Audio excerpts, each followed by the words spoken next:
Physics is the study to understand how the nature behaves. Physics हमें सिखाता है या फिर हमें बतलाता है कि नेचर कैसे बिहेव करता है। ओके, हम नेचर में जो भी बिहेवियर हो रहा है हम उस एक्टिविटी को देख के कुछ ऑब्जर्वेशन बनाते हैं और कुछ लॉज बनाते हैं, और इन्हीं लॉज और ऑब्जर्वेशन से फिजिक्स बनता है। ओके, एक एग्जाम्पल से समझते हैं। The example is what the cricket match. For example, a person who doesn't know anything about the cricket match, एक बंदा जिसको क्रिकेट मैच के बारे में कुछ भी नहीं पता, वो क्रिकेट मैच देख के ऑब्जर्वेशंस बनाता है। कैसे? एक एग्जाम्पल लेते हैं। फॉर एग्जाम्पल, बैट्समैन ने एक बाउंड्री हिट की है, तो बाउंड्री हिट होने से पहले उसका स्कोर था 240, बट जैसे ही बाउंड्री लगती है तो उसका स्कोर हो जाता है 244। ओके, फिर उसके अगले बॉल में उस बैट्समैन ने फिर से बाउंड्री हिट की तो उसका स्कोर हो गया 248। तो यहाँ पर ऑब्जर्वर ये कंक्लूजन बनाता है कि जब भी बॉल इस रोप के बाहर जाएगा तो उसके मेन स्कोर में 4 रन्स ऐड कर दिया जाएगा। ओके, बट कुछ टाइम के बाद कुछ और होता है। फॉर एग्जाम्पल, अगर बैट्समैन ने 6 हिट किया, फॉर एग्जाम्पल 6 बॉल बाउंड्री के बाहर गया विदाउट एनी बाउंस, ओके, तो ऑब्जर्वर ने क्या देखा कि स्कोर 248 से सीधा 254 पे आ गया। ऑब्जर्वर को मालूम पड़ा कि उसके रिजल्ट में जो उसने पहले ऑब्जर्वेशन किया उस ऑब्जर्वेशन में कहीं ना कहीं गलती है, क्योंकि अब तक 4 रन ऐड होते आ रहे थे और अभी सडनली 6 रन ऐड हो गए। फिर से उसने देखा कि अगले बॉल पे एक और 6 गया तो स्कोर बन गया 260। ओके, फिर बाद में उसके नेक्स्ट बॉल में फिर बॉल बाउंड्री के लिए गया तो स्कोर बन गया 264। तो इस ऑब्जर्वर ने अभी ये कंक्लूड किया कि अगर बॉल बाउंस करके बाउंड्री के बाहर गया तो स्कोर में 4 रन ऐड हो जाएंगे, या फिर बॉल अगर डायरेक्टली विदाउट एनी बाउंस बाहर जाता है बाउंड्री के तो 6 रन ऐड हो जाएंगे। तो इसने अपनी कंक्लूजन जो पहले था और अभी बाद में है उस कंक्लूजन को बदल दिया। सेम हम फिजिक्स में भी सेम ही होता है। लाइक यहाँ पर ये जो गेम चल रहा है हम लोग बोलेंगे ये नेचर है। ओके, नेचर अपना गेम चला रहा है और ये जो ऑब्जर्वर है इसको मैं बोलूँगा साइंटिस्ट। ओके, ये सारे साइंटिस्ट नेचर को ऑब्जर्व करते हैं और यहाँ पर जो इसने कंक्लूड किया था ये लॉज हो गए। ओके, साइंटिस्ट नेचर को ऑब्जर्व करके अपने कुछ लॉज बनाते हैं। हाँ, ये पॉसिबिलिटी भी हो सकती है कि साइंटिस्ट लोगों ने कुछ लॉज गलत बनाए, फिर बाद में उन लॉज को करेक्ट कर दिया जाता है, जैसे कि इसने करेक्ट कर दिया। ओके, तो यहाँ पर ये पूरी की पूरी पॉसिबिलिटी बनती है कि लॉज जो अभी साइंटिस्ट बना रहे हैं वो गलत भी हो सकते हैं या फिर सही भी हो सकता है। ओके, अब जैसे कि रिसेंटली अभी की बात है, न्यूटन्स की लॉ फेल हो गई। न्यूटन्स की लॉ इसके लिए फेल हो गई क्योंकि ब्लैक होल के करीब न्यूटन्स की लॉ काम नहीं कर रही, बट हमारे अर्थ के लिए न्यूटन्स की लॉ अभी भी हिट है। ओके, तो वैसे ही साइंटिस्ट जैसे कि अभी आने वाले टाइम में कुछ और नई फिनोमिना आने लग गई। ओके, जिसके वजह से जो अभी जो लॉज है वो शायद उन फिनोमिना में फिट नहीं बैठेंगे तो वो लॉज फेल हो जाएंगे। ओके, तो फिजिक्स में यही होता है, हम नेचर्स को ऑब्जर्व करते हैं और कुछ लॉ बनाते हैं। अगर ये लॉ सारे फिनोमिना में फिट बैठते हैं तो हम इन लॉ को मान लिया जाता है। अगर ये लॉ बाद में जाके किसी फिनोमिना में फिट नहीं बैठ पा रहे तो इस लॉ को रिजेक्ट कर दिया जाएगा। ओके, सो फिजिक्स में हम यही सब देखेंगे। अभी हम देखेंगे फिजिक्स में the first chapter which is known as what units and measurements. पहले हम मेजरमेंट्स को थोड़ा जान लेते, उसके बाद हम यूनिट्स पे जाएंगे। हम देखेंगे मेजरमेंट, लेकिन मेजरमेंट के पहले हम एक और चीज़ देखेंगे, will see the quantity. Physics में 2 टाइप की क्वांटिटी होती है, एक होता है फिजिकल क्वांटिटी और दूसरा होता है नॉन फिजिकल क्वांटिटी।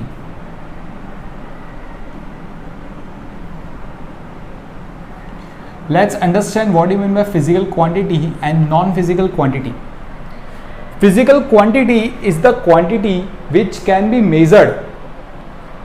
मतलब जिस क्वांटिटी को हम माप सकते हैं वो क्वांटिटी फिजिकल क्वांटिटी कहलाती है। Non physical quantity is the quantity which cannot be measured.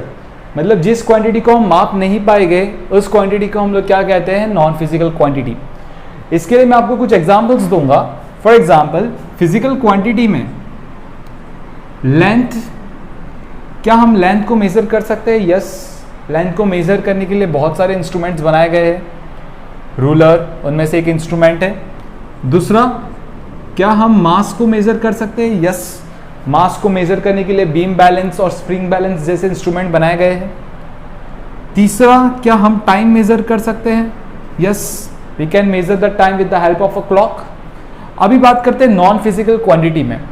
Non physical quantity examples like किसी की हैप्पीनेस अगर मैं आपको बोलूं कैलकुलेट करके बताइए तो शायद आप नहीं बता पाए। Is that possible to calculate happiness? No. क्या हम किसी का सॉरो कैलकुलेट कर सकते हैं? एंजाइटी कैलकुलेट कर सकते हैं? Can we calculate the cuteness? No, it is not possible. ये सारे मेजरमेंट करने के लिए कोई डिवाइस नहीं है। We can't measure this part of the things. So the quantity which cannot be measured are known as what the non physical quantity and the quantities which can be measured are called as a physical quantity.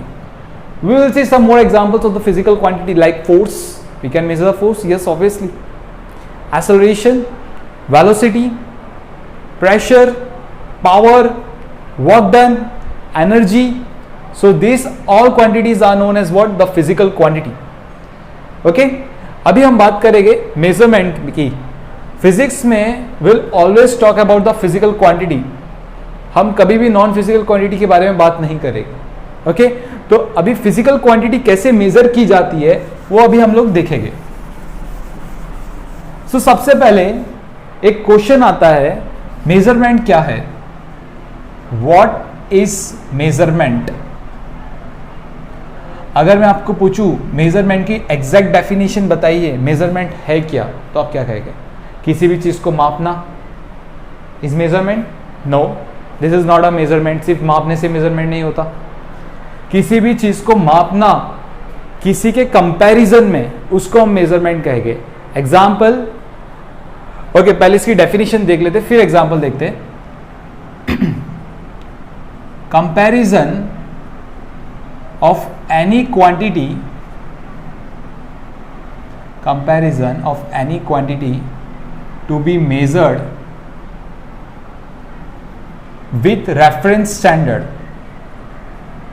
किसी भी quantity को major करना है तो उसे compare करना पड़ेगा एक रेफरेंस स्टैंडर्ड के साथ. Okay, comparison of any quantity to be measured with reference standard. इसको एक एग्जांपल से समझते हैं. फॉर एग्जांपल मुझे बोर्ड की विड्थ मेजर करनी है. ओके तो मुझे सबसे पहले एक रेफरेंस स्टैंडर्ड बनाना पड़ेगा, एक रेफरेंस स्टैंडर्ड चुनना पड़ेगा. फॉर एग्जाम्पल मैंने रेफरेंस स्टैंडर्ड के लिए डस्टर चुना है. ओके मैं बोर्ड की विड्थ को कंपेयर करूंगा डस्टर की विड्थ के साथ. Okay now see here, this is 1 2 3 4 5. Okay so length of board, I will say length of board is nothing but what? 5 times of length of duster, या फिर 5 duster भी बोल सकते हो, 5 duster भी कह सकते हैं हम. डस्टर ये हमारा रेफरेंस स्टैंडर्ड बना. This is nothing but our reference standard, जिसको हमने रेफरेंस स्टैंडर्ड चुना था, जिसको हम यूनिट भी कहते हैं. और 5 this is nothing but what? The numerical value. 5 क्या है? The numerical value. सो मतलब किसी भी फिजिकल क्वांटिटी, कोई भी फिजिकल क्वांटिटी मेजर करने के लिए हम एक फॉर्मूला बना देते हैं, that physical quantity which is to be measured, P is nothing but what? The numerical value into unit. So this is the formula to measure any physical quantity. किसी भी फिजिकल क्वांटिटी को major करने के लिए हमें उसकी numerical value चाहिए होगी और यूनिट चाहिए होगा. यूनिट मतलब रेफरेंस स्टैंडर्ड, जैसे कि इस केस में रेफरेंस स्टैंडर्ड हमारा डस्टर था. ओके तो नॉर्मली हमने हर एक के लिए एक रेफरेंस स्टैंडर्ड बना के रखा है. लाइक लेंथ की रेफरेंस स्टैंडर्ड मीटर बना के रखी है हमने. मास मास की रेफरेंस स्टैंडर्ड मैंने किलोग्राम बना के रखी है। टाइम की रेफरेंस स्टैंडर्ड मैंने सेकंड बना के रखी है। करंट की रेफरेंस स्टैंडर्ड हमने एम्पियर बना के रखा है। टेम्परेचर का रेफरेंस स्टैंडर्ड हमने केल्विन बना के रखा है। Okay, so this are what the some reference standards. कुछ एग्जांपल्स दिए मैंने कुछ रेफरेंस स्टैंडर्ड्स के, जैसे कि लेंथ में रेफरेंस स्टैंडर्ड मीटर भी होता है, सेंटीमीटर भी होता है, मिलीमीटर भी होता है। ओके, तो ये सारे क्या है, रेफरेंस स्टैंडर्ड है। चलो इसे और थोड़ा डिटेल में समझते हैं यहाँ पर। फॉर एग्जाम्पल, मैंने किसी एक स्टूडेंट को कहा कि कल तुम एक रूलर लेके आना और इस बोर्ड की मुझे लेंथ बताना। तो एक स्टूडेंट ने मुझे इस बोर्ड का लेंथ बताया, द फर्स्ट स्टूडेंट, उसने मुझे इस बोर्ड का लेंथ बताया 2 मीटर, और सेकेंड स्टूडेंट ने मुझे इस बोर्ड का लेंथ बताया 200 सेंटीमीटर। तो अब इन दोनों में से कौन करेक्ट है? दोनों भी करेक्ट है। ओके, ये पूरा गेम किसका था? क्यों वैल्यूज बदल गई? बिकॉज रेफरेंस स्टैंडर्ड अलग हो गया। रेफरेंस स्टैंडर्ड अलग हो जाएगा तो न्यूमेरिकल वैल्यू भी बदल जाएगी। ओके, तो अभी मुझे बताना है, फॉर एग्जांपल, अभी इन दोनों में से मीटर और सेंटीमीटर में से कौन सी रेफरेंस स्टैंडर्ड बड़ी है? तो मैं इनको कंपेयर करूंगा। Like see, I will say that 2 metre is nothing but what 200 centimetre only. हमें पता है 2 मीटर 200 सेंटीमीटर ही होगा, दोनों लेंथ तो सेम ही थी। Okay, so metre upon centimetre bring, okay, इसको आपको एक एग्जांपल से समझाता हूं। For example 2 into 1 metre is equals to what 200 into 1 centimetre. Can we write in this way also? Yes we can. Centimetre को आप यहां पे लेके आ जाओ। So 1 metre upon 1 centimetre is equals to 200 upon 2। So इससे क्या मालूम पड़ता है? That 1 metre is what 100 times of centimetre. तो बड़ा यूनिट कौन हुआ? मीटर बड़ा हुआ या सेंटीमीटर हुआ? ऑब्वियसली मीटर, ये वाली यूनिट बड़ी हो गई है ना। 1 मीटर, 1 मीटर में कितने सेंटीमीटर फिट आ सकते हैं? 100 सेंटीमीटर फिट आ सकते हैं। तो जिसका यूनिट बड़ा होता है उसकी न्यूमेरिकल वैल्यू छोटी होती है।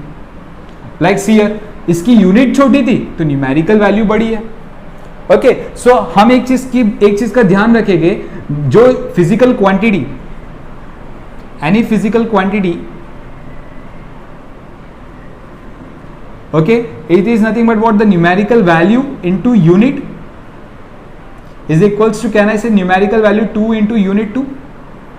अगर मैंने दो अलग यूनिट ले लिया तो न्यूमेरिकल वैल्यूज भी अलग आएंगे। जैसे कि यहां पर हमने एग्जांपल लिया, सी मैंने दो अलग यूनिट ले लिया तो न्यूमेरिकल वैल्यूज भी अलग आ गए। ओके, जिसका न्यूमेरिकल वैल्यू, जिसका unit, for example unit 1 is greater than unit 2, तो उसका न्यूमेरिकल वैल्यू दूसरे वाले न्यूमेरिकल वैल्यू से कम हो जाएगा।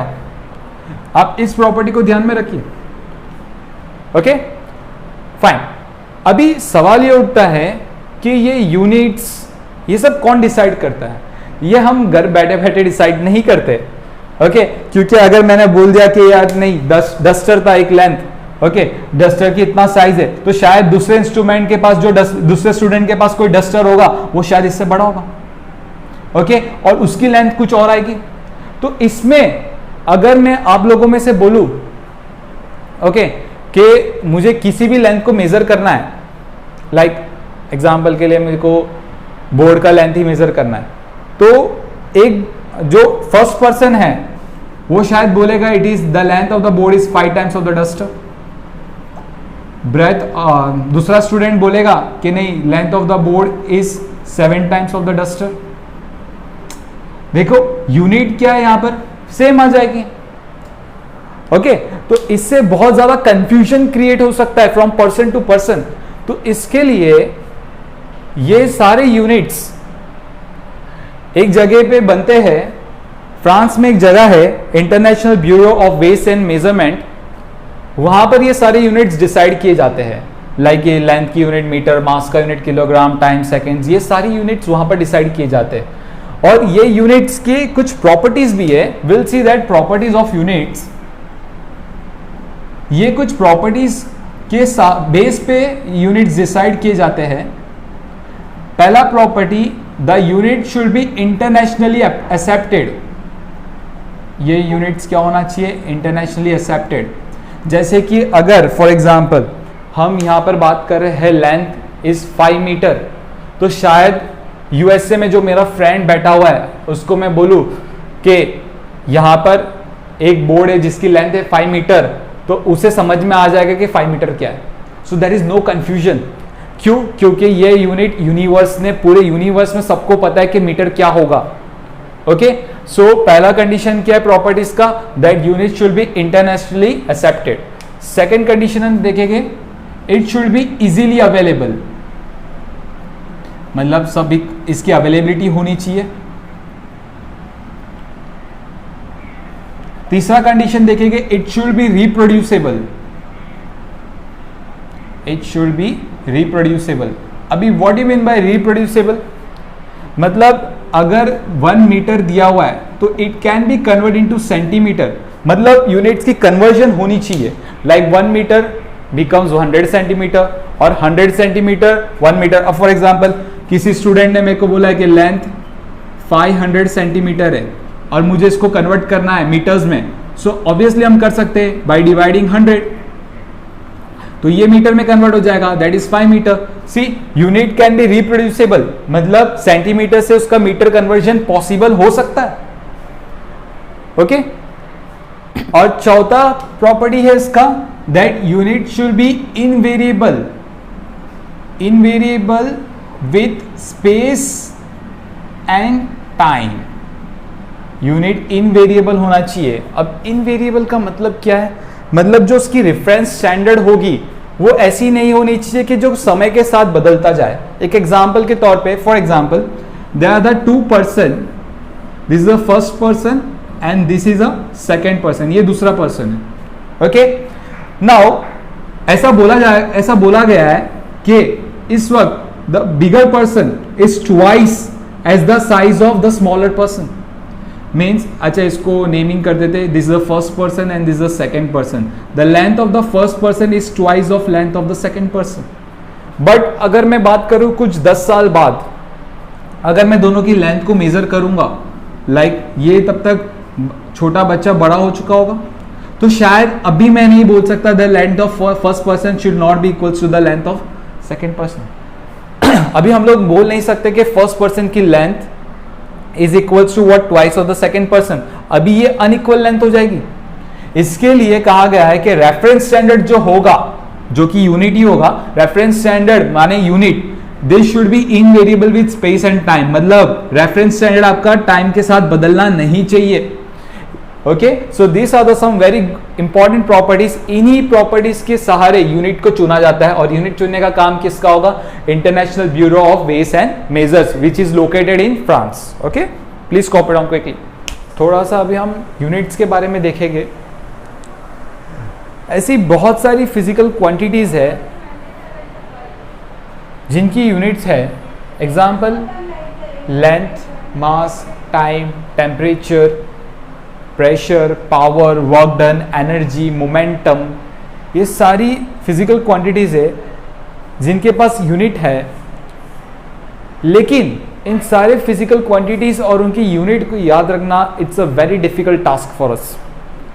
तो साइंटिस्ट लोगों ने क्या किया, इन सारी फिजिकल क्वांटिटीज को याद रखने से अच्छा उन्होंने ऐसी 7 फिजिकल क्वांटिटीज बनाई जो जिनको हम बेस क्वांटिटीज भी कहते हैं।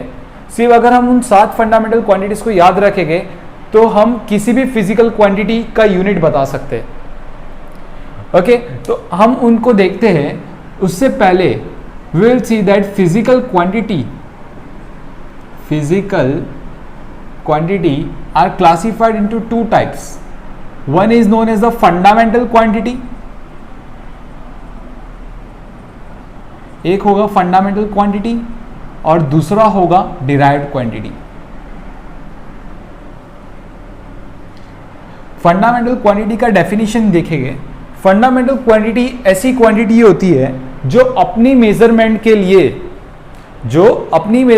लिए किसी और क्वांटिटी पे डिपेंड ना करे। ऐसी क्वांटिटी को हम क्या कहते हैं? फंडामेंटल क्वांटिटी कहते हैं। और डिराइव्ड क्वांटिटी इसका जस्ट ऑपोजिट, जो अपनी मेजरमेंट के लिए दूसरे क्वांटिटी पे डिपेंड करे उसको हम लोग क्या बोलेंगे, डिराइव्ड क्वांटिटी। फंडामेंटल क्वांटिटीज का एग्जांपल देखते हैं हम लोग, जैसे कि लेंथ को मेजर करने के लिए हमें किसी और क्वांटिटी पे डिपेंड नहीं करना पड़ता, लेंथ को हम रूलर से आसानी से मेजर कर लेंगे। दूसरा एग्जांपल मास को भी मेजर करने के लिए इंस्ट्रूमेंट्स अवेलेबल है, like beam balance, spring balance. Time, current, luminous intensity, temperature, and the last is amount of substance.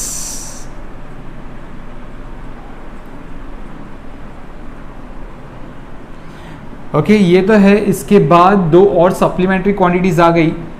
One is what, angle, which is known as a planar angle, and another is what, the solid angle.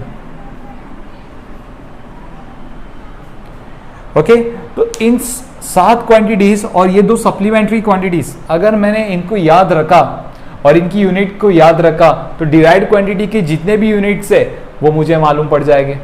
Okay चलो, length को किस में measure किया जाएगा, length is measured into metre. Mass किस में measure किया जाएगा, किलोग्राम में मेजर किया जाएगा।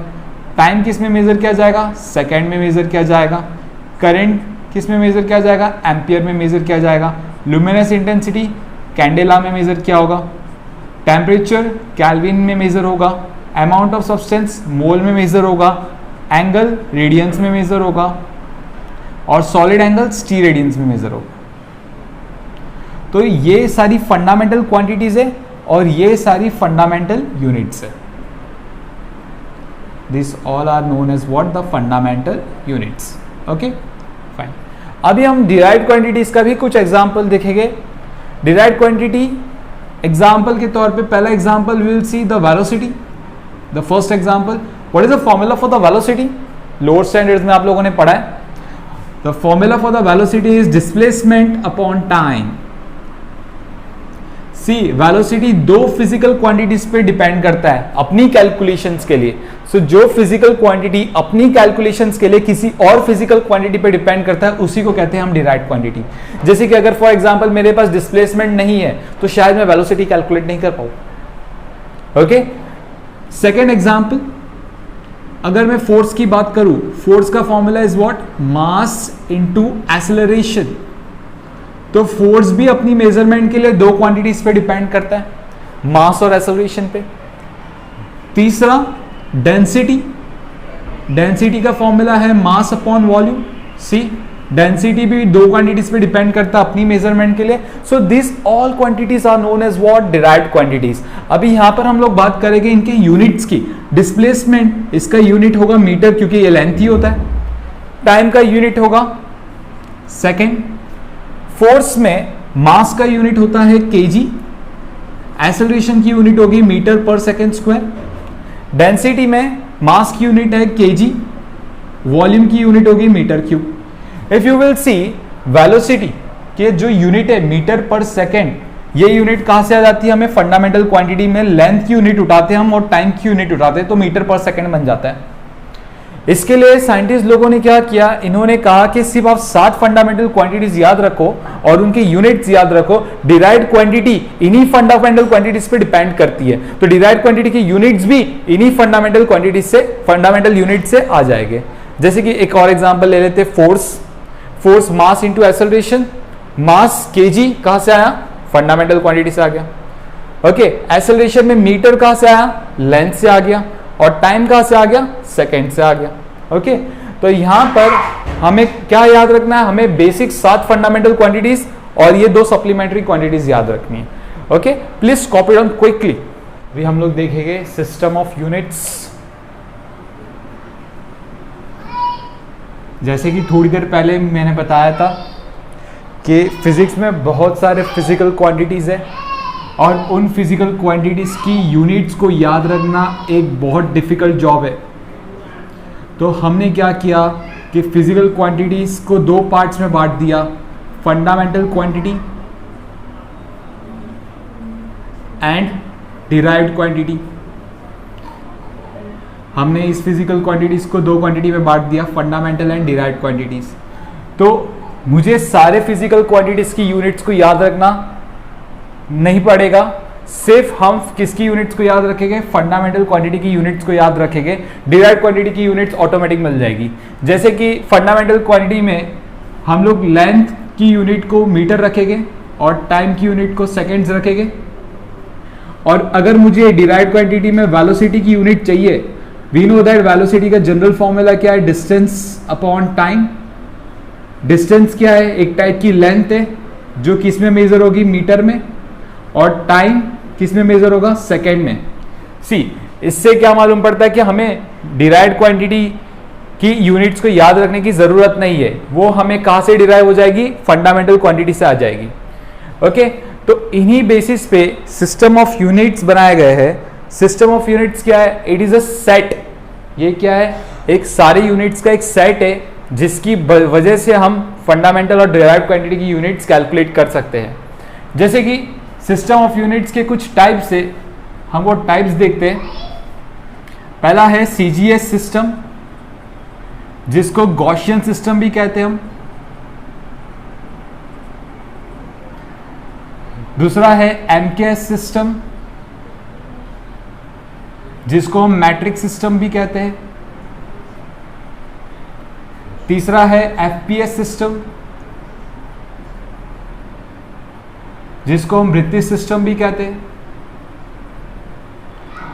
ओके, चौथा मैं थोड़ी देर में बताऊंगा कौन सी सिस्टम है। ओके, सीजीएस सिस्टम में, इस सिस्टम में लेंथ की स्टैंडर्ड को सेंटीमीटर रखी गई है, मास की स्टैंडर्ड को ग्राम रखा गया है और टाइम की स्टैंडर्ड को सेकंड रखा गया है। मतलब लेंथ सेंटीमीटर में मेजर होगा, मास ग्राम में मेजर होगा और टाइम सेकंड में मेजर होगा। एमकेएस सिस्टम में लेंथ को हम मीटर में मेजर करेंगे, मास को हम किलोग्राम में मेजर करेंगे और टाइम को हम सेकंड में मेजर करेंगे। वही ब्रिटिश सिस्टम या फिर एफपीएस सिस्टम में हम लेंथ को फुट में मेजर करेंगे, मास को पाउंड में मेजर करेंगे और टाइम को सेकंड में मेजर करेंगे। तो हम बोल सकते हैं ये हमने सीजीएस, एमकेएस और एफपीएस सिस्टम की फुल फॉर्म बता दी है। Centimetre gram second system, metre kilogram second system, foot pound second system. Okay, ये बात हो रही है कभी की 1971 के पहले की। 1971 में हमारे पास तीन फंडामेंटल क्वांटिटीज थी, लेंथ, मास और टाइम।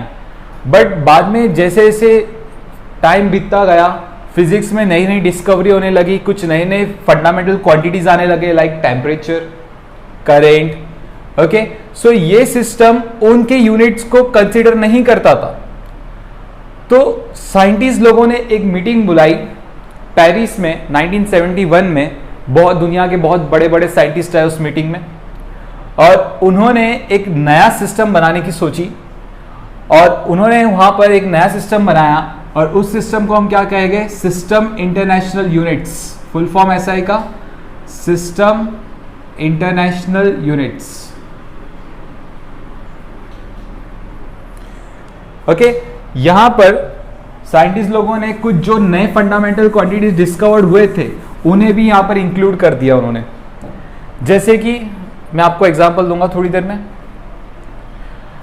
यहां पर सीजीएस सिस्टम ये फ्रेंच लोग यूज करते थे, सीजीएस और एमकेएस सिस्टम ये फ्रेंच लोग यूज करते थे।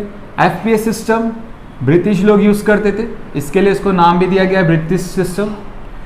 ओके, फिजिक्स में हम बात करेंगे सारे सिस्टम्स की, बट ज्यादा बात करेंगे हम सीजीएस सिस्टम की और एसआई सिस्टम की। हम बात नहीं करेंगे एमकेएस सिस्टम की और एफपीएस सिस्टम की।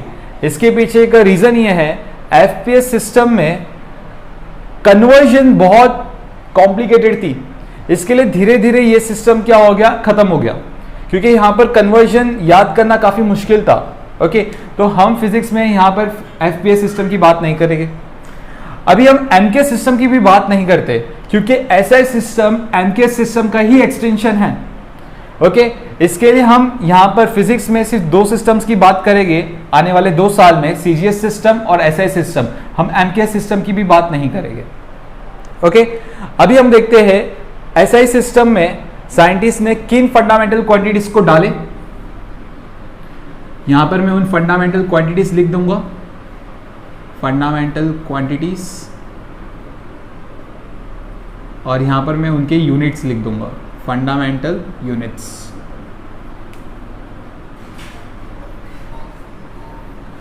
पहली फंडामेंटल क्वांटिटी जो डाली गई वो लेंथ था, जो एम के सिस्टम में भी प्रेजेंट था, और उसकी यूनिट उन्होंने रखी मीटर। सेकेंड फंडामेंटल क्वांटिटी उन्होंने डाला मास, यूनिट रखी गई किलोग्राम। थर्ड फंडामेंटल क्वांटिटी डाल दी टाइम, यूनिट रखी गई सेकेंड। अब ये ऑलरेडी एम के सिस्टम में था, ये 3 फिजिकल क्वांटिटीज। अभी उन्होंने और 4 फिजिकल क्वांटिटीज डाल दी। फोर्थ करंट डाल दिया उन्होंने, जिसकी यूनिट है एम्पियर। फिफ्थ टेम्परेचर डाल दिया, जिसकी यूनिट रखी kelvin. Sixth amount of substance डाल दिया, जिसकी यूनिट रखी गई कैंडेला। सेवेंथ ल्यूमिनस इंटेंसिटी डाल दिया, जिसकी यूनिट रखी गई मोल। ओके, ये 7 फंडामेंटल क्वांटिटीज पेरिस वाली मीटिंग में बनाए गए। बट कुछ टाइम के बाद उन्हें लगा कि और 2 सिस्टम इसमें ऐड कर देना चाहिए, और 2 यूनिट्स इसमें ऐड करना चाहिए, जिनको उन्होंने कहा सप्लीमेंट्री यूनिट्स। सप्लीमेंट्री यूनिट्स, पहला यूनिट उन्होंने बनाया प्लेनार एंगल, जो हम रेडियंस में मेजर करेंगे। दूसरा उन्होंने बनाया सॉलिड एंगल, जो हम स्टीरेडियंस में मेजर करेंगे। ओके, तो उन्होंने टोटल ये 9 क्वांटिटीज ऐसा यूनिट्स में डाल दी। ओके, और हम इन्हीं 9 क्वांटिटीज का आने वाले टाइम में फिजिक्स में अगले 2 साल में हम एसआई सिस्टम और सीजीएस सिस्टम का यूज करेंगे।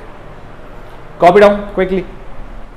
अभी हम इन एसआई सिस्टम की यूनिट्स को डिफाइन करेंगे एक एक करके। हम 9 के 9 डेफिनेशंस देखेंगे।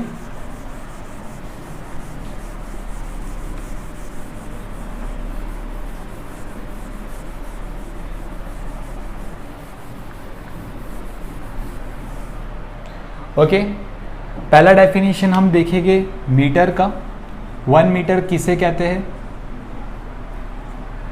मीटर एसआई यूनिट किसकी है? लेंथ की एसआई यूनिट क्या होती है? Metre. Okay, SI unit of length is what? Metre. SI unit of length is metre. अभी हम देखते हैं 1 मीटर किसे कहते हैं। It is a distance traveled by the light. It is a distance traveled by the light in vacuum. It is distance traveled by the light in vacuum in 1/2999792,458 seconds. Okay, मतलब light vacuum में इतने time में जितनी distance travel करता है वो distance को हम 1 मीटर कहते हैं। एक एग्जांपल लेते हैं। फॉर एग्जांपल, यहाँ पर हमने लाइट की एक सोर्स रखी हुई है जहाँ से लाइट एमिट करेगी, यहाँ से लाइट निकलेगा, और इस पॉइंट को मैंने नेम कर दिया ए। ओके, और मैंने यहाँ पर एक स्टॉप वॉच ले लिया। This is a stop watch. Okay, और हमने इस स्टॉप वॉच से जैसे ही मैंने लाइट यहाँ से एमिट किया और हमने स्टॉप वॉच चालू कर दिया। Okay, I will stop the watch when the time is 1/2999792,458 seconds. Okay, और मुझे मालूम पड़ा कि इतने टाइम में लाइट बी तक डिस्टेंस ट्रेवल किया, बी डिस्टेंस तक गया लाइट। ओके, तो आई will say that the distance travelled by the light is what? D. Okay, अभी यहाँ पर वेलोसिटी का हमारे पास फॉर्मूला होता है। Velocity is equals to what? Distance upon time. So distance travelled by the light is equals to velocity into time. अब क्योंकि ये लाइट है, लाइट की स्पीड 299,792,458 सेकेंड्स होती है, मीटर पर सेकेंड्स होती है। लाइट 1 मीटर में इतनी सेकेंड्स ट्रेवल करता है, और हमारा टाइम यहाँ पर क्या था, 1/299,792,458 seconds. When you cancel out these two, you will get the distance traveled by the light is what, 1 meter. So ये हमारी डेफिनेशन बनती है मीटर की, that it is the distance traveled by the light in vacuum in this much second. Okay? अभी हम दूसरी quantity की unit define करते हैं। दूसरा क्वांटिटी था हमारा किलोग्राम। किलोग्राम ये SI यूनिट मास की है, SI unit of mass is kilogram. अब किलोग्राम को कैसे डिफाइन करेंगे? 1 kilogram is defined as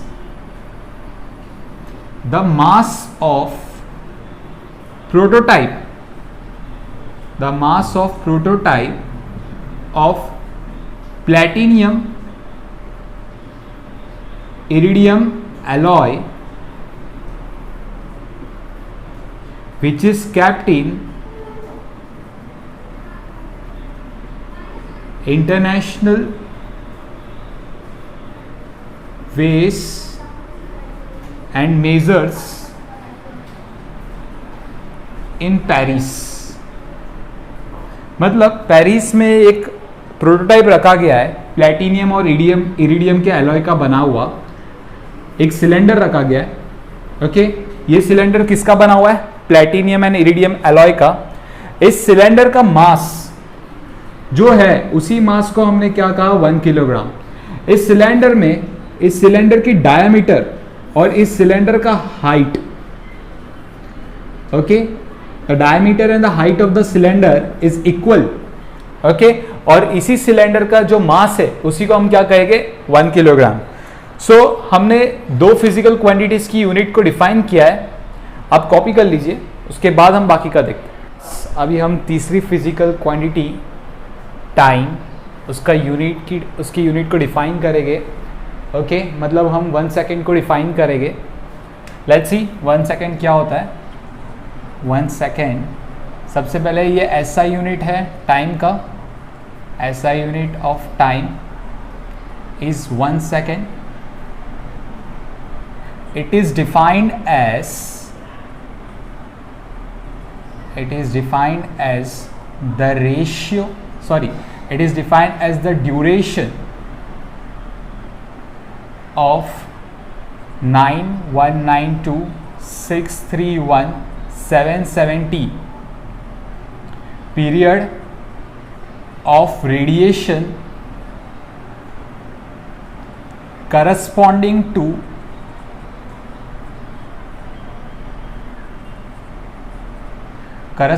to transition between two hyperfine levels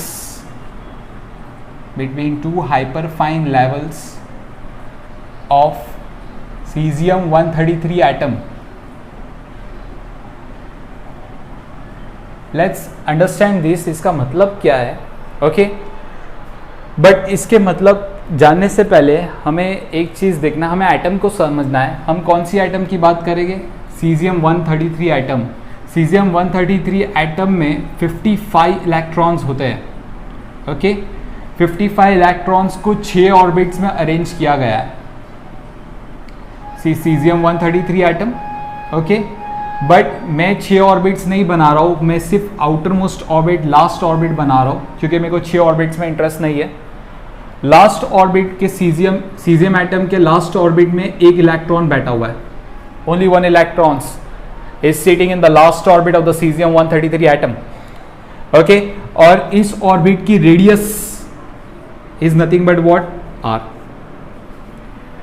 okay, अब cesium-133 एटम को अगर मैंने किसी तरीके से एनर्जी दिया, ओके, एनर्जी किसी भी तरीके से हम एनर्जी दे सकते हैं, लाइक हीट से दे सकते हैं, लाइट से दे सकते हैं, किसी भी तरीके से अगर मैंने cesium-133 एटम को एनर्जी दिया, सो एनर्जी देने से क्या होगा, सी एनर्जी मतलब जो लास्ट ऑर्बिट है उसकी जो भी एनर्जी होगी, ओके अगर मैंने उसको थोड़ा बहुत भी एनर्जी दिया तो लास्ट ऑर्बिट में जो इलेक्ट्रॉन्स बैठा है उसकी एनर्जी इंक्रीज हो जाएगी।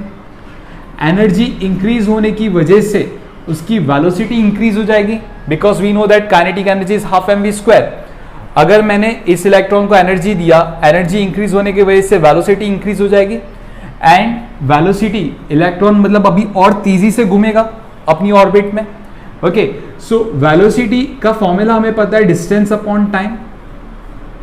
ओके इलेक्ट्रॉन कितनी डिस्टेंस कवर कर रहा है? Electron is covering a distance of 2 pi R. So can I say v is equals to 2 pi R upon T, क्योंकि इलेक्ट्रॉन देखो सर्कमफ्रेंस ऑफ सर्कल पे घूम रहा है। ओके सो इलेक्ट्रॉन ने कितनी डिस्टेंस कवर की? 2 पाई आर डिस्टेंस कवर की। अगर मैं टाइम को कांस्टेंट मानूं, मतलब इलेक्ट्रॉन एक चक्कर लगाने में, एक एग्जांपल ले रहा हूं, एक चक्कर लगाने में कुछ टाइम ले रहा है, अगर वो टाइम नहीं बदल रही है तो can I say that velocity is directly proportional to radius. इसका मतलब क्या हुआ? जब हमने एनर्जी दिया इलेक्ट्रॉन को तो उसका वेलोसिटी इंक्रीज हो गया। वेलोसिटी इंक्रीज होने की वजह से क्या हो गया? इलेक्ट्रॉन का रेडियस बढ़ गया। ओके और इलेक्ट्रॉन का रेडियस बढ़ने की वजह से ये इलेक्ट्रॉन देखो इस ऑर्बिट पे ऐसे घूम रहा था, तो अभी ये इलेक्ट्रॉन इस ऑर्बिट से निकल के अभी इस ऑर्बिट पे ऐसे घूमेगा, लाइक दिस। सॉरी, इलेक्ट्रॉन अभी ऐसे मूव करेगा लाइक दिस। ओके मतलब इलेक्ट्रॉन की रेडियस थोड़ा सा बढ़ गया। सी यहां से निकला था और हायर ऑर्बिट पे आ गया, तो कहना इसे इलेक्ट्रॉन्स की रेडियस में चेंजेस आ गया। सी this is the new radius of the electron, I will say r dash. As we can see r dash is greater than r, और इसी को हम लोग क्या कहते हैं? Hyperfine level. क्या कहते हैं हम? Hyperfine level. अभी हम इस डेफिनेशन को जरा देखते हैं। It is defined as the duration of 9192631770 period of radiations corresponding to the transition between the two hyperfine levels of the cesium-133 atom. See कैसे यहाँ पर सीजियम को एनर्जी देने की वजह से उसकी वेलोसिटी इंक्रीज हो गई, वेलोसिटी इंक्रीज होने की वजह से रेडियस इंक्रीज हो गया और वो जाके बैठ गया अपनी हाइपरफाइन लेवल पे।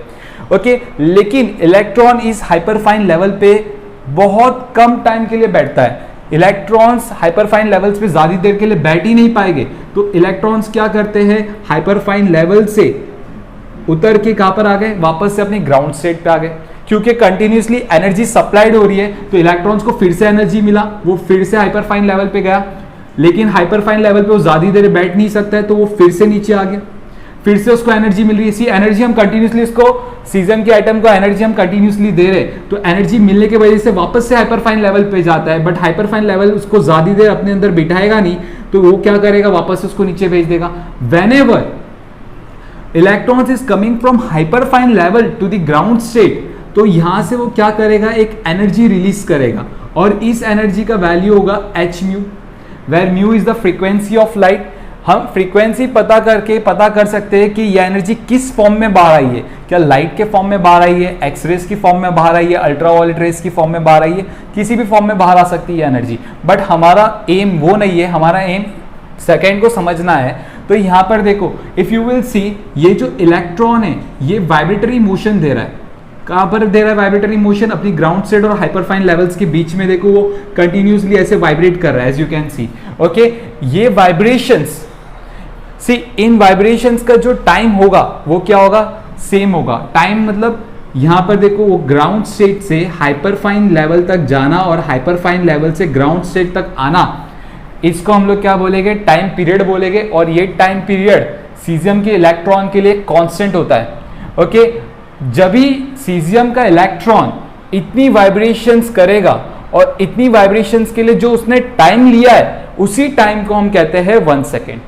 एक बार फिर से बोलूंगा, ध्यान से सुनो। As we can see the caesium का एटम ग्राउंड स्टेट और हाइपरफाइन लेवल्स के बीच में वाइब्रेट कर रहा है कंटिन्यूसली। ओके तो सीजियम के एटम ने इतनी वाइब्रेशंस खत्म करने के लिए जो टाइम ली उसी टाइम को हम क्या कहते हैं? 1 second. Okay this is the definition of second, please note down. Class अभी हम फोर्थ फिजिकल क्वांटिटी पढ़ेंगे। ओके फोर्थ फिजिकल क्वांटिटी क्या था हमारा? करंट। अभी हम करंट की यूनिट के बारे में पढ़ेंगे। करंट की यूनिट क्या है? एम्पियर। ओके सो देखते हैं अभी 1 एम्पियर किसे कहते हैं। 1 ampere SI unit of current, current की SI यूनिट क्या होती है? एम्पियर होती है। ओके, 1 एम्पियर की डेफिनेशन देखेंगे। 1 ampere is that constant current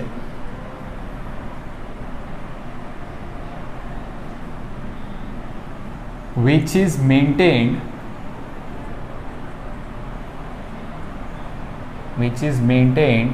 in two infinite parallel conductors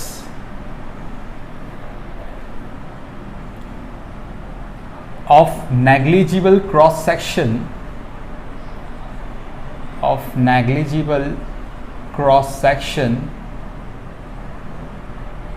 which is kept 1 meter apart,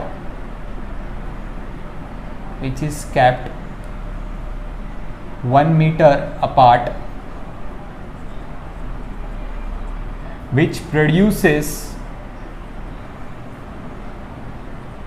a force of 2 into 10⁻⁻7 Newton पर metre.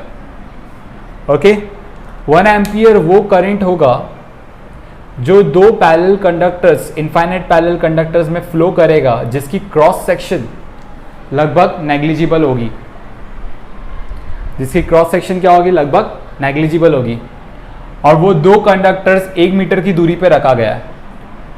Okay, तो उन कंडक्टर्स के बीच में फोर्स ऑफ अट्रैक्शन कितना बनेगा? 2 into 10⁻⁻7 न्यूटन पर मीटर का। इसको देखते हैं हम लोग। ओके, कैसे? फॉर एग्जाम्पल, मैंने यहां पर दो इनफाइनाइटली लॉन्ग कंडक्टर्स ले लिया है। See, this are the 2 infinitely long conductors. This is the first conductor and this is the second conductor.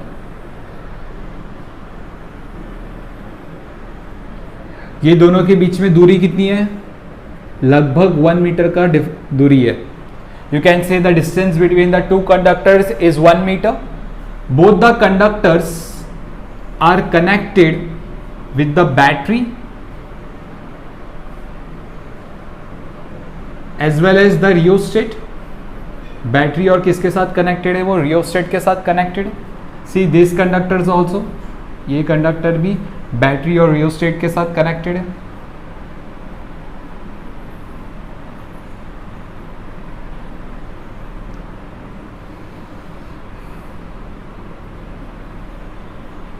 like this.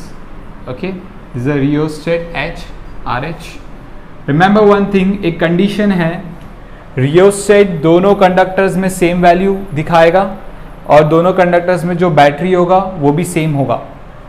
Okay, दोनों कंडक्टर्स में जो करंट फ्लो होगा, this is from bottom to the top like this. Why? See, we know that current flows from positive terminal to the negative terminal of the battery. Same over here, current flows from the positive terminal to the negative terminal of the battery. Okay, जैसे ही current flow हुआ, see, in both the cases the current flowing will be the same because we are using the same battery as well as the same rheostat.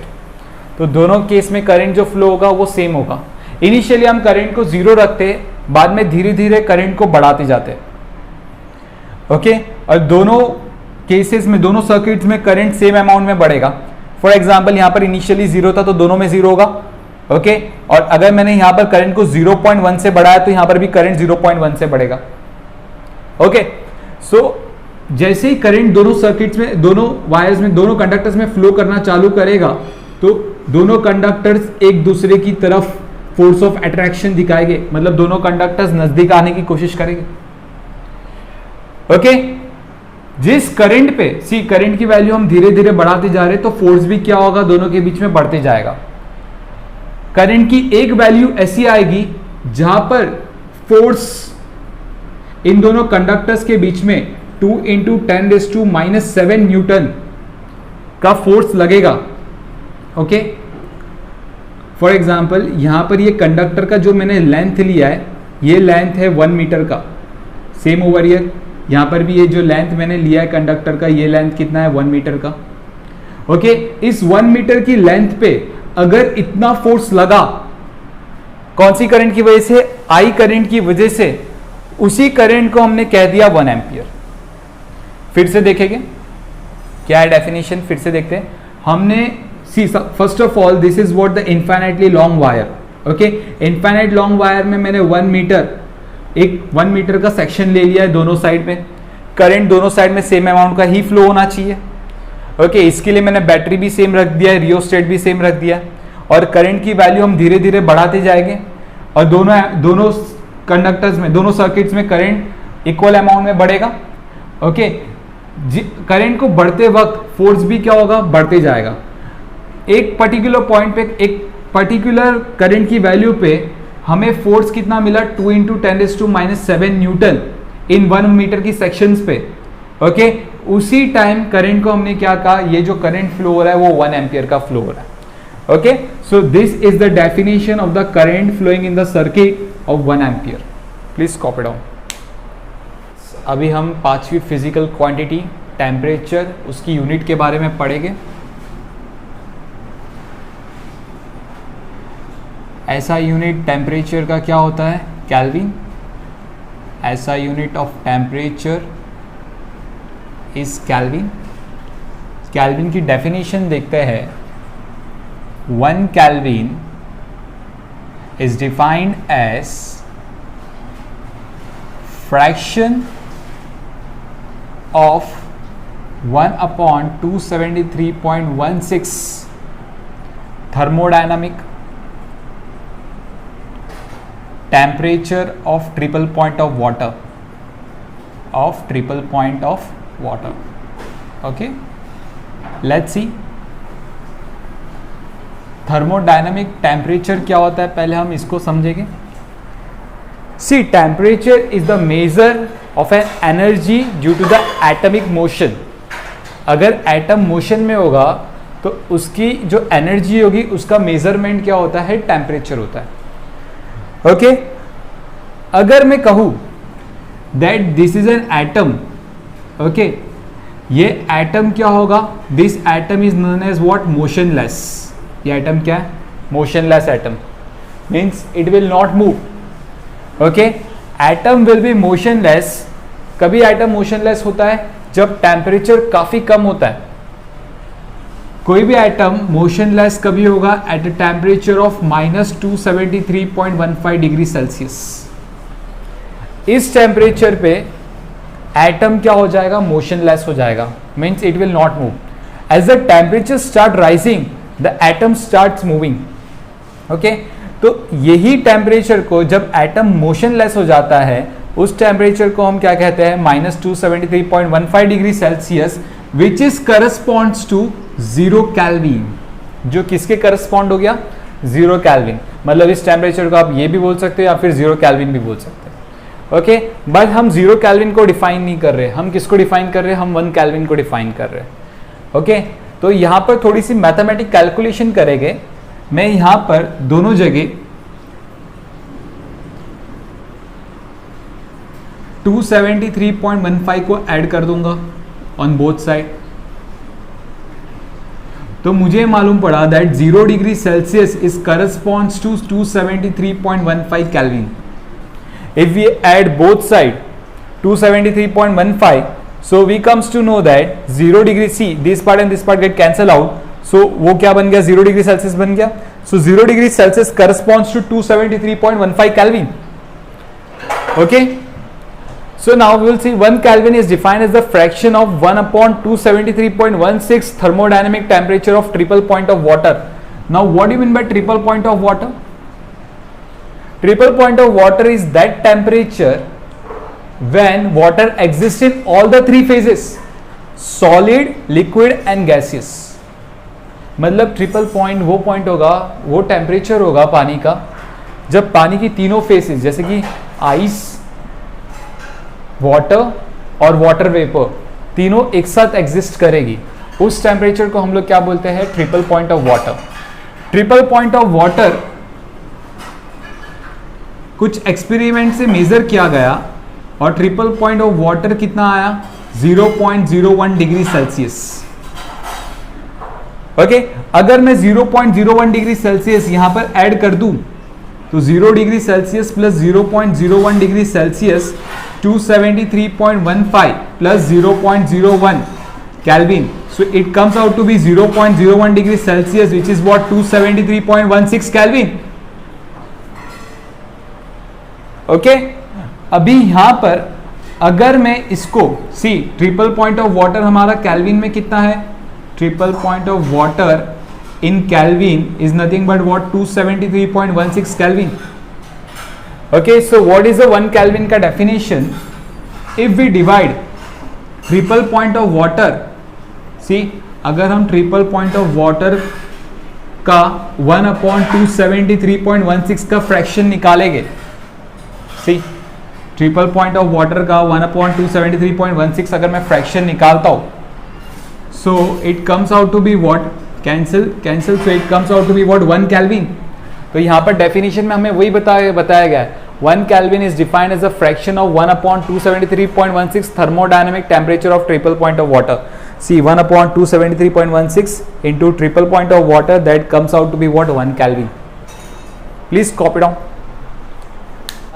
अभी हम 6th physical quantity जो amount of substance है उसकी unit के बारे में पढ़ेंगे. जो मोल है, SI unit of amount of substance is mole. Okay, define करेंगे 1 मोल को. 1 mole is defined as amount of substance which contains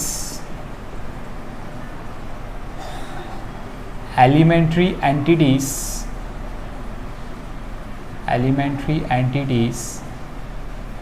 as that of an atom of 0.012 kg of carbon 12C isotope. Okay, यहाँ पर elementary entities का मतलब हुआ ions, molecules and atoms. इस चीज़ को समझते. चलो, हमने क्या किया, 12 ग्राम जो 0.012 kg 12C कार्बन आइसोटोप ले लिया मैंने.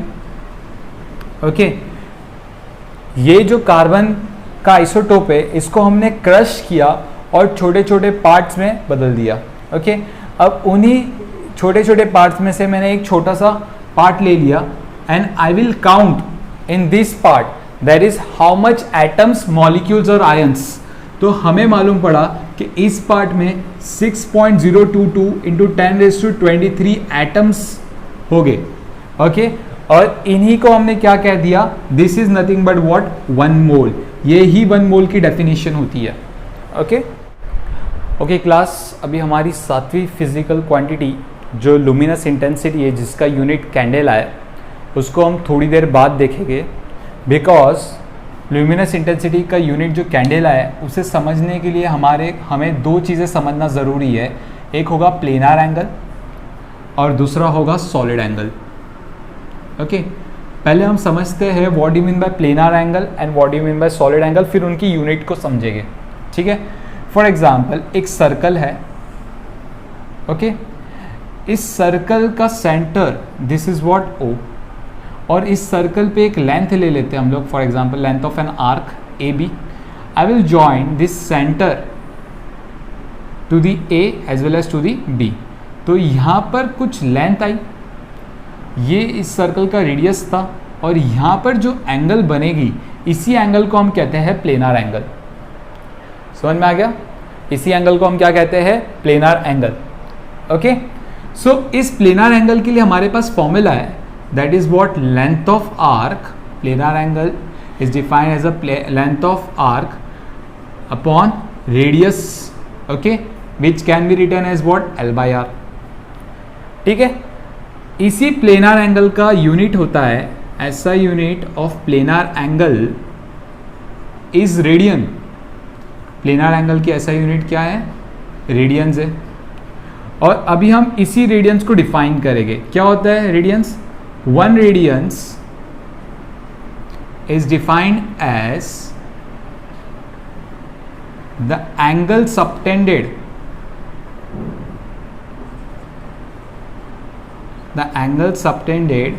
at the center of circle by an arc whose length is equal to the radius of the circle, whose length is equal to radius of circle. Okay, so 1 radians की definition में हमें एक चीज देखने को मिली कि length of arc is equals to what the radius of the circle. So means I will say that L is equals to R. So इसका मतलब क्या हो गया, that theta is equals to what, जो एल बाई आर था, L की जगह हम आर पुट कर देंगे, so it will B are by R, that is what 1 radians. तो 1 रेडियंस की डेफिनेशन यही बनती है. 1 रेडियंस, थीटा को 1 रेडियंस तभी बोला जाएगा जब लेंथ ऑफ आर्क और रेडियस बराबर होगा. Okay, so this is all about planar angle and its unit. अभी हम बात करेंगे किसकी, सॉलिड एंगल की. सॉलिड एंगल में हम क्या करते हैं, एक स्फीयर ले लेते हैं. See this is a sphere, this is not a circle. Okay, इस स्फीयर की centre, this is the centre of the sphere O, और इस स्फीयर के सरफेस पे मैंने एक छोटा सा एरिया ले लिया है and I will join this centre to that area like this. Dotted part is that part which we can't see from the front side, is the behind part. Okay, and I will give this name A, B, C, D. Okay, so the radius of this sphere is what R, and the area of this section is A. Okay, so यहाँ पर ये जो angle बना, इसी angle को हम क्या कहते हैं, solid angle, which is represented with O. So how we can differentiate between the planar angle and the solid angle? Planar angle we can say it is a 2-dimensional angle, and the solid angle we can say it is a 3-dimensional angle. So the solid angle, we have the formula for the solid angle that omega is equals to area of ABCD upon r square. R is the radius. Okay, SI unit of solid angle is T radians. SI unit of solid angle is T radians. Okay, now we will define what is T radians. Once T radian is defined as the angle subtended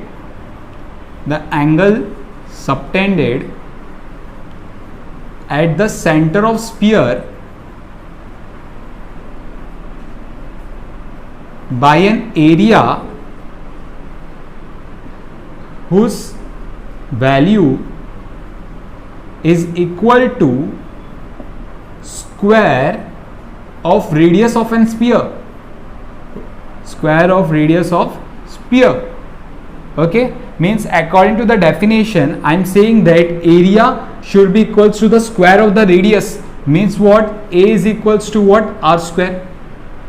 Okay, if A is equals to R square, so therefore I can say that omega is equals to, in spite of A I will write down R square upon R square, which is equals to what, 1.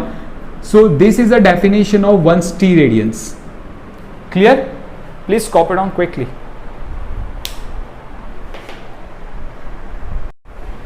Okay class, अभी हम luminous intensity को define करेंगे, उसकी unit को define करेंगे.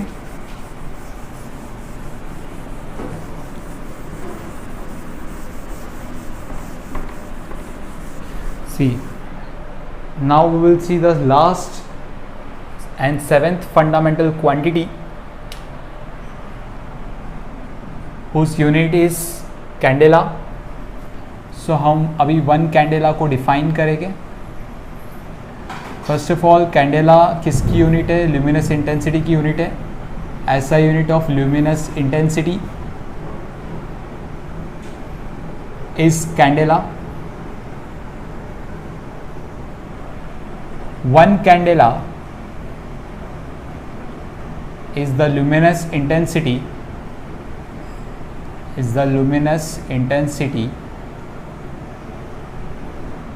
in a given direction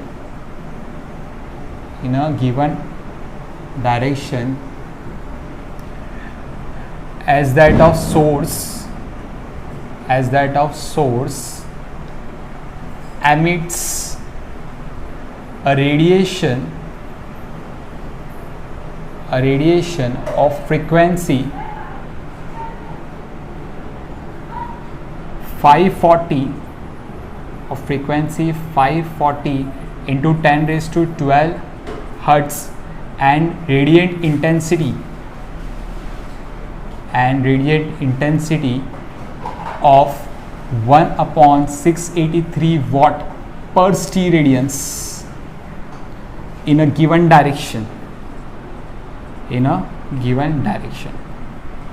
चलिए इसका मतलब समझते हम. फॉर एग्जाम्पल, अगर मैंने ये सोर्स ऑफ लाइट ले लिया, this is the source of light, you can take anything, bulb और वॉट एवर, बट उस frequency is 540 into 10 raised to 12 hertz. Okay, suppose this is a source of light, it will emits the radiations in all possible direction. ये हर जगह radiations emit करेगा. Okay, तो light एक spear form में ऐसे बाहर निकलती जाएगी. Okay, see this is the source, यहाँ से लाइट ऐसे निकल रही है तो एक स्पीयर फॉर्म में लाइट बाहर निकलती जाएगी. ओके, तो यहाँ पर as we can see light is going out in the form of sphere. Okay, इस स्पीयर में हम एक छोटा सा एरिया ले लेंगे जो सेंटर पे कितनी एंगल बना रहा है, सॉलिड एंगल 1 स्टीरेडियन की सॉलिड एंगल बना रहा है. कितनी एंगल बना रहा है? 1 स्टीरेडियंस की सॉलिड एंगल बना रहा है. इस एरिया में से जो पावर निकलेगा वो कितना होगा? 1/683 वॉट का पावर होगा. और ये जो लाइट होगी, ओके सी, ये जो लाइट है इसकी फ्रीक्वेंसी कितनी है? 540 into 10 raised to 12 hertz. Okay, तो जो इसकी चमक होगी, चमक को ही हम क्या कहते हैं? इंटेंसिटी कहते हैं. जो इसकी चमक होगी वो कितनी होगी? 1 कैंडेला. उसको ही हम क्या कहते हैं? 1 कैंडेला. अगर 1 स्टीरेडियंस की एरिया में से जो पावर निकला गया वो 1/683 वॉट है, और ये जो लाइट यूज की गई है उसकी frequency 540 into 10 raised to 12 hertz है, तो उसकी इंटेंसिटी जिसको हम चमक कहेंगे वो कितनी होगी? 1 कैंडेला की होगी. Okay, so please write down quickly. अभी हम सारी यूनिट्स की डेफिनेशन देख चुके हैं और एसआई यूनिट्स और सीजीएस यूनिट को भी समझ चुके हैं. अभी हम लोग देखेंगे what is the advantages of SI units. Okay, so write down the next topic name, advantages of SI unit. SI units की क्या एडवांटेजेस है देखेंगे.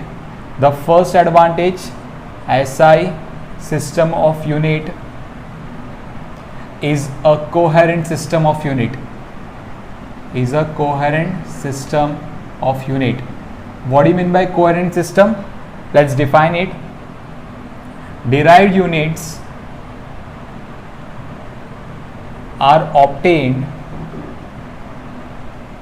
from fundamental units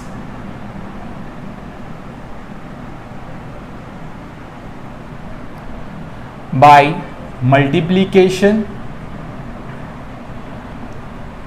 or division or both, such that no numerical factor comes up.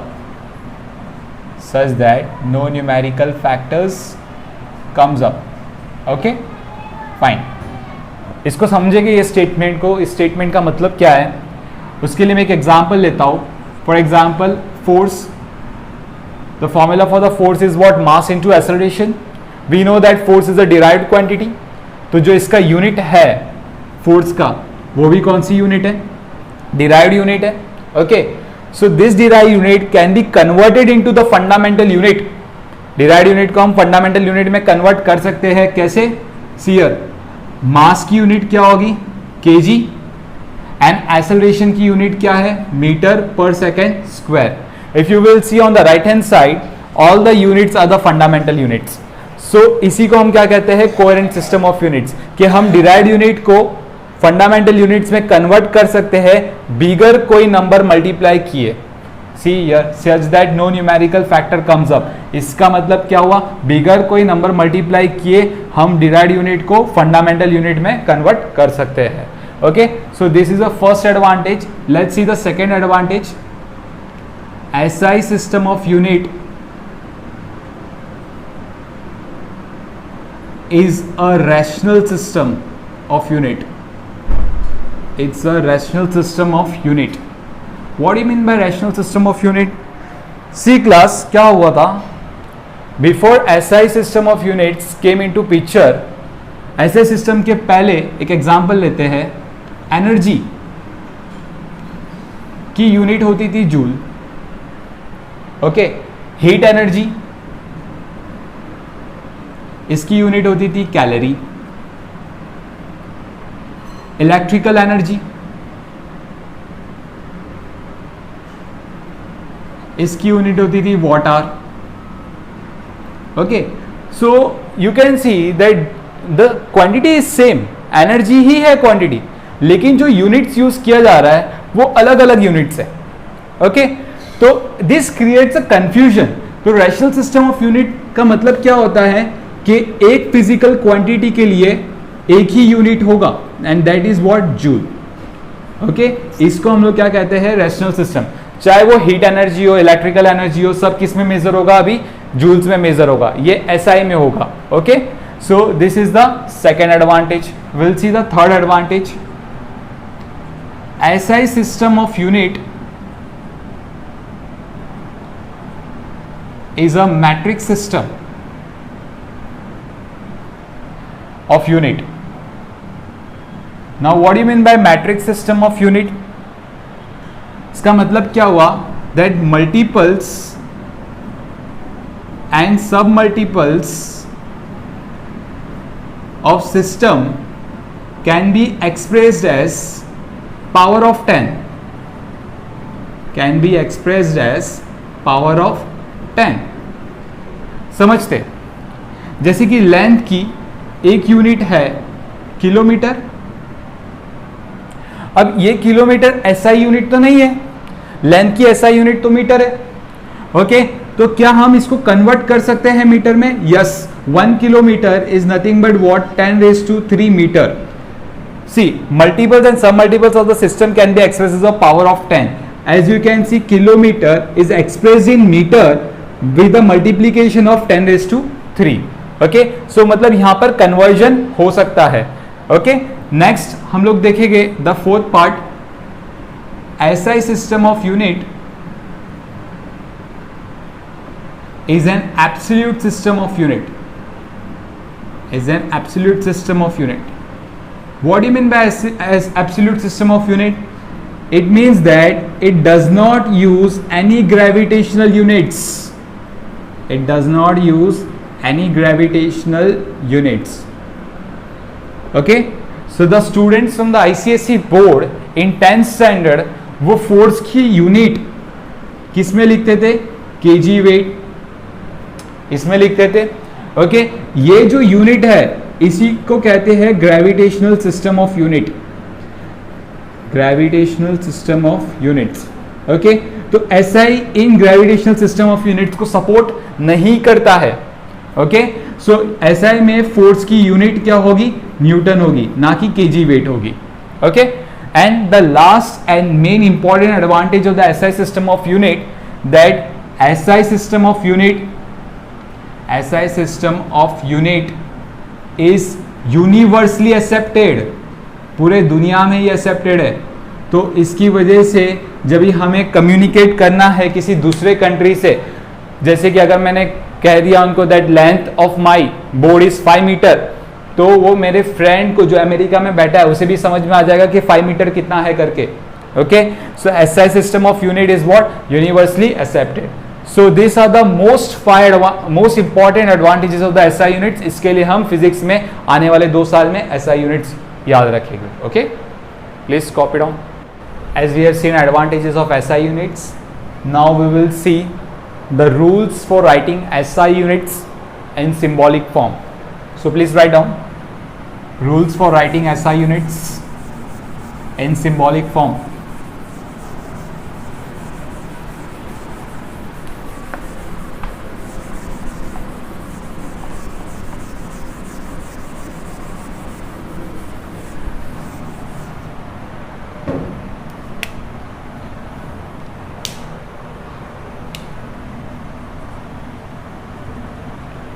rules for writing SI units in symbolic form. Okay, we will see some rules of writing SI units in the symbolic form. First rule, small letters are used as symbol for writing SI units. For writing SI units, let's see some example. What is SI unit of length? We know that SI unit of length is what? Meter. Okay, so we will use the first letter of the meter but in small letters. So SI unit of length can be written as small m. Okay, second point, no full stop after the symbol. Okay, rule number 2, there will be no full stop after the symbol. Okay, means what? If अगर हमने length की SI unit, for example length किसी भी rod का 5 metre है, अगर 5m करके अगर डॉट लगा दिया तो ये क्या हो जाएगा? गलत हो जाएगा. Okay, so what you will write? Length is equals to what? 5 metre. Don't put any dot, so this will be the correct part. Okay, so no full stop after the symbol. Third point, capital letters of unit can be write if it is named after the scientist. If it is named after scientist.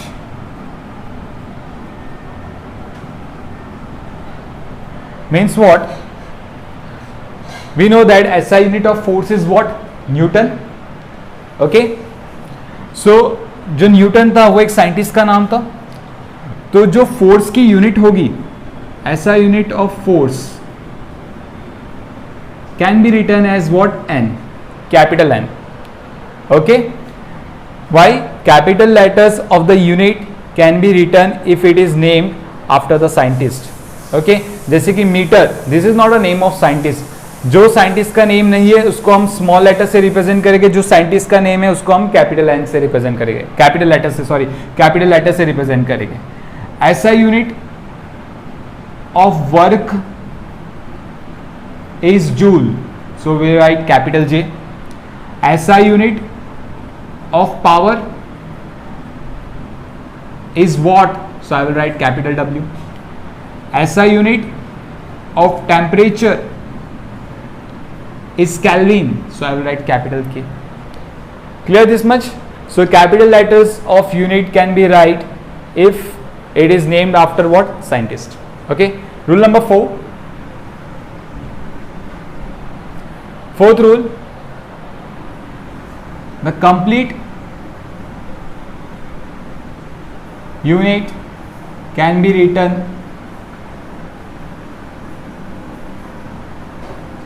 by starting with small letters.